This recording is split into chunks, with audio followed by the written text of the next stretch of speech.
Today's reading is 2 Kings chapter 10. Chapter 10. Jehu slaughters Ahab's descendants.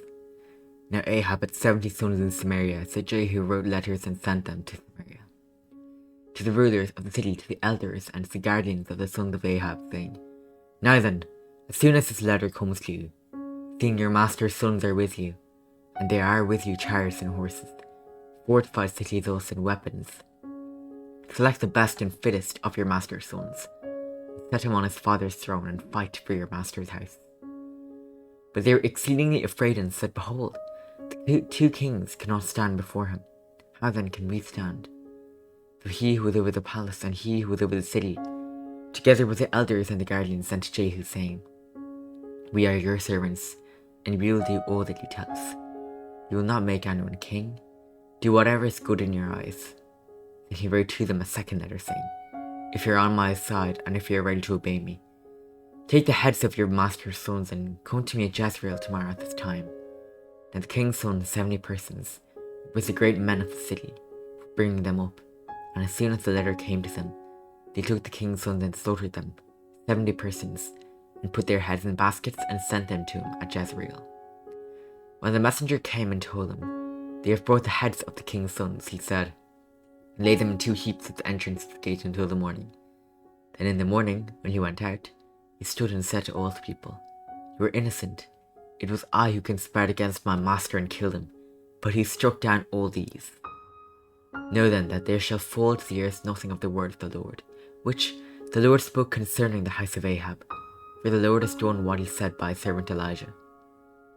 So Jehu struck down all who remained of the house of Ahab in Jezreel, all his great men and his close friends and his priests, until he left him none remaining. Then he set out and went to Samaria on the way. When he was asked at Beth-eked of the shepherds, Jehu met the relatives of Ahaziah, king of Judah, and he said, Who are you? And they answered, We are the relatives of Ahaziah, and we came down to visit the royal princes and the sons of the queen mother. He said, Take them alive, and they took them alive and slaughtered them at the pit of Beth-eked, 42 persons, and he spared none of them. And when he departed from there, he met Jehonadab, the son of Rechab, come to meet him, and he greeted him and said to him, Is your heart true to my heart as mine is to yours? And Jehonadab answered, It is. Jehu said, If it is, give me your hand. So he gave him his hand, and Jehu took him up with him into the chariot, and he said, Come with me, and see my zeal for the Lord. So he had him ride in his chariot, and when he came to Samaria, he struck down all who remained to Ahab in Samaria, till he had wiped them out, according to the word of the Lord that he spoke to Elijah. Jehu strikes down the prophets of Baal. Then Jehu assembled all the people and said to them, Ahab served Baal a little, but Jehu will serve him much. Now therefore call to me all the prophets of Baal, all his worshippers and all his priests, let none be missing, for I have a great sacrifice to offer to Baal. Whoever is missing shall not live. But Jehu did it with cunning in order to destroy the worshippers of Baal, and Jehu ordered, Sanctify a solemn assembly for Baal.